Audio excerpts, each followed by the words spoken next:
What doesn't kill you makes you strong. Come on now. Sticks and stones may break my bones, but words will never hurt me. Which is far from the truth. I see why they taught us that in elementary, but that could be far from the truth. Words hurt. But that's besides the point. You're afraid of change, and quite frankly, I think majority of people in life are afraid of change because change is very abrasive. It's very different. Nobody likes to change something that they're used to. Nobody likes to find a new job. Nobody likes to wear a different type of clothing. Like, let's say you're used to wearing like basketball shorts and a t-shirt, but now you got to go to like this fancy dinner. Now you got to wear like pants and a polo shirt.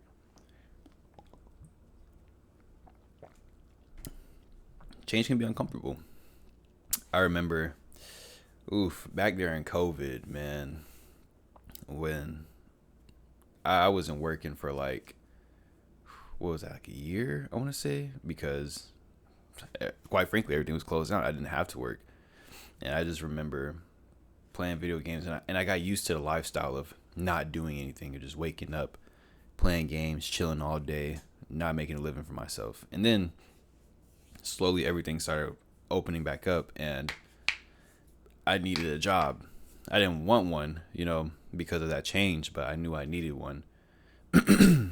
And I eventually got put on at Banana Republic by one of my best friends, Corey. He put me on with him.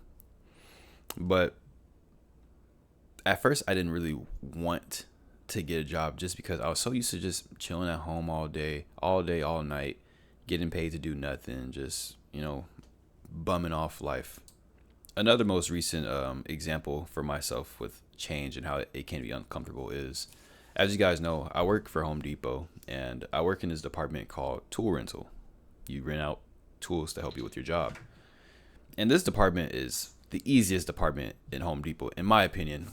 All you do is get the tools that's right like 10 feet away from you, give it to the customer, make a contract, which takes less than 5 minutes. Like, that's it. Bring the tool back, clean it off if it's dirty. Like, real simple stuff, right? Compared to people going out on the floor and actually dealing with customers. About, let's say a few weeks ago, it came a point to where I guess we have too many people in tool rental, because honestly, you don't need a lot of people in that department. But I guess we're hitting like the slower seasons of tool rental, and there's so many of us, so they were cutting down my hours like crazy. Like, I was getting at most 20 hours if I was lucky a week. I was getting like 12 hours, 10 hours, 18, 16, sometimes 20 on the rare weeks. And I pay bills. I live in an apartment. I have bills to pay, energy bill. I need food. Like, I have these needs in life, but they're not being met because I'm not getting the proper amount of hours to work. And so I knew I needed to change. I knew something needed to change, and I was so reluctant towards it. So I'm like, man, I know I need to change, but man, I don't want to work hard. Like, that's how lazy and entitled I was. I was like, man, I'm working in this lavish department. The last thing I want to do is like change that. But of course, it needed to be done. So I changed. I asked for more hours, and now I work in tool rental and the garden section of Home Depot. And now that I'm looking back at it, it was probably one of the best decisions I've ever made, because I have a lot of fun out there. There's like these equipments they use, like forklifts, and they're called different things. I'm not OP is like this little platform that raises you up with it and down to grab stuff off these like high shelves. And I'm actually training to get my licenses for these things because I'm enjoying it. So like, Tro, what are you trying to say here? We fear change, but change is good. Change is, in some instances, necessary to grow. Without change, you won't grow. Think about whenever you were a kid, and you know how as kids we're like, oh, I want to be a kid forever. Looking back at that now, would you still want to be that same little doofus brain kid you once were? Some people might say, yeah, less responsibility. Like, yeah, I would for sure be a kid again. But would you really want to be a kid again? Would you really want to deal with those same immature emotions, the same strict rules, or maybe lack of strict rules? Or just think about your childhood and really, really think about how you grew up. Would you want to go through all of that again? Some rare instances, some people might say yes. And for that, I say, too bad, you can't. But for the majority of you people watching, you don't want to go back to that. And it's actually very good that you went through the things you went through to become who you are today. God allows discomfort in your life, not to hurt you, but to help you grow into the person you want to become. If you want to become, let's say, for example, the successful businessman, you're going to have to go through hardships to learn the lessons you need to learn to become that successful businessman. Nobody ever becomes successful by sheer luck and in one try.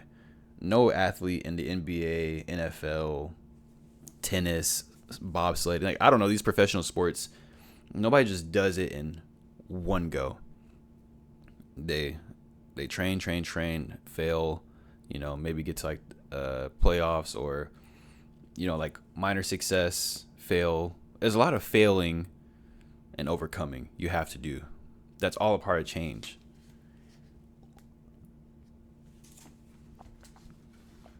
So try to change your perspective on change. Instead of looking at a situation where you need to change and dreading on it, like, ugh, man, I'm living really good right now, or I like my circumstances, I don't want to mess this up. Look at it as, okay, something needs to change. I'm about to learn something new. I have to learn something new to overcome this current problem. And guess what? Once I learn this new thing, that's forever in my arsenal. I forever have that new skill learned, new knowledge gathered towards this problem. Another thing people get confused with change is thinking it's a one and done thing. It's not. Trust me, guys. It is not a one and done thing.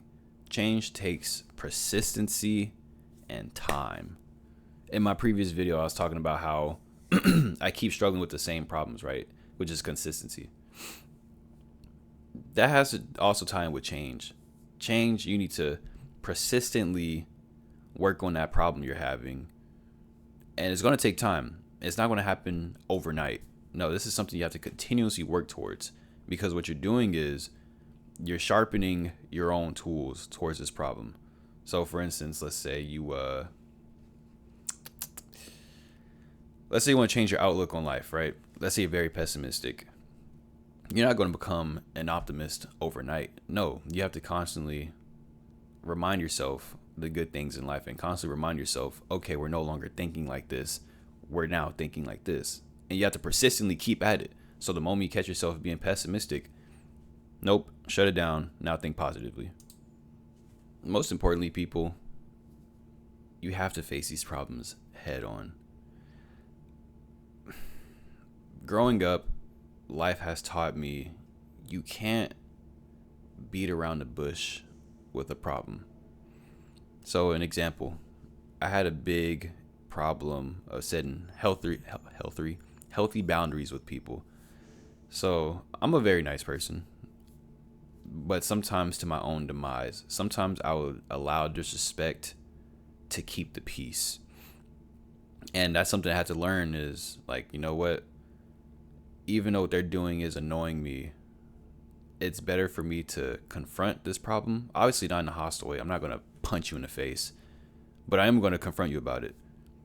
And that's better than just allowing it for their own, I guess, comfort versus my own. I want to be comfortable in my own skin, and you're actually fighting against that. So now we have to do something about it. So as just to say, face these problems head on. Whatever these changes are going to be, face it head on. It's going to be easy to shy away from it and be like, okay, we'll probably do it next week, or we'll do it tomorrow, or before I do that, I need to do this, this, and that. Oh, I got to get paid again before I can attack this problem. Oh, I need more sleep before I can do it. Like, no, you got to do it that same day, that same instance, and start making plans to overcome that. And it's going to be uncomfortable, but that's okay because it's only temporary. It might feel like forever, but I promise you it's only going to be a short amount of time. And then you're going to be happy that you even put in all that effort to change, because on the other end, you're going to see this old version of yourself and you're going to think to yourself, wow, I'm so glad I learned from that. And that's it, guys. Persistency, time, effort. You fall, get back up. And don't give up. That's the most important thing. Just in life in general is never giving up. That's the difference between failures and successful people. No matter how many times a successful person falls, they get right back up. And I think that's also in the Bible. I'm pretty sure. I wish I knew the exact like book and verse and all that. But I think God talks about